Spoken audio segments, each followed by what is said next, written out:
अस्सलाम वालेकुम वरहमतुल्लाह। जंगे खंदक का वाकया है।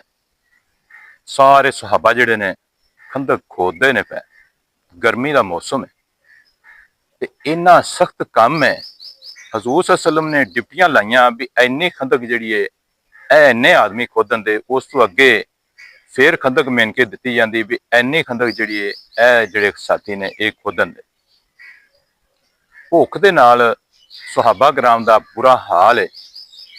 ते एक सहाबी हजूर सल्लल्लाहु अलैहि वसल्लम दे कोल आंदा है ते अपने पेट दे उतों कपड़ा साइड ते करके बहादा है भी मैं भुख की वजह नाल अपने पेट दे उत्ते पत्थर बन्निया।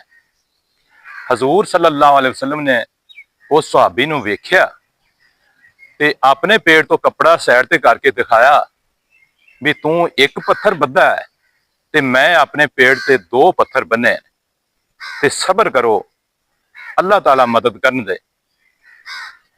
हजरत जाबर करीब ही सन, उन्होंने ये सारा मंजर वेख्या, घर गए ते बीवी नूं कहा भी हजूर सल्लल्लाहु अलैहि वसल्लम दा खाना पकाइए, उन्होंने बड़ी भुख लगी है ते कुछ हैगी घर। बीवी ने कहा भी बकरी का एक छोटा जिहा बच्चा है ते आपां उहनूं ज़िबा कर लेने। हजरत जाबर ने कहा भी ठीक है। बकरी का बच्चा ज़िबा किया गया, उन्होंने पकाया गया ते बीवी ने कहा भी तुसी जाओ ते हजूर सल्लल्लाहु अलैहि वसल्लम नूं कहो भी तुसी ते नाल कोई एक या दो सहाबी आवन ते खाना खा के चले जा। हजरत जाबर जाते ने ते हजूर सल्लल्लाहु अलैहि वसल्लम के कान दे विच कहंदे ने भी हजूर या रसूल अल्लाह तुसी ते नाल कोई दो सहाबा लैके ते मेरे घर दे विच आया जे, तुहाडा खाना पकाया है।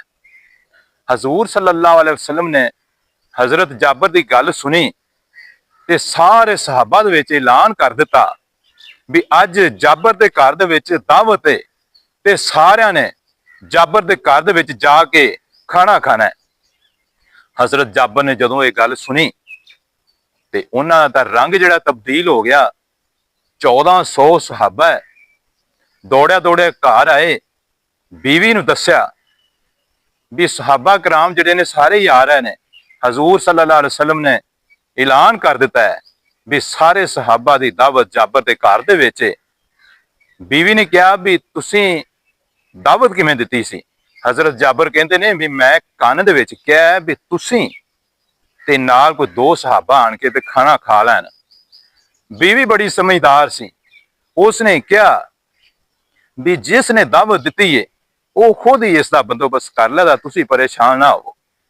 लेकिन जाबर दियां परेशानियां खत्म ना होईयां, दौड़े दौड़े फिर उत्थे चले जाते हैं खंदक ते हजूर सल्लल्लाहु अलैहि वसल्लम ने वेख्या जाबर का रंग तब्दील होया है ते क्या भी जाबर परेशान होने दी जरूरत नहीं दियां, जिन्ना चेर असीं आईए ना ते जिहड़ा सालन वाला बर्तन है जिन्हों हांडी कहा जाता है उहदे उत्तों ढक्कन पासे नहीं हटावना ते आटा गुन के रख लेना ते रोटियां पकावनियां शुरू नहीं करनियां। जदों हजूर सल्लल्लाहु अलैहि वसल्लम अपने 1400 सहाबा नूं लैके ते जाबर के घर दे विच चले जाते हैं ते अपना लुआब हांडी दे विच पाते हैं ते आटे दे विच लाते हैं ते हुक्म दे देंदे ने भी रोटियां पकावनियां शुरू कर।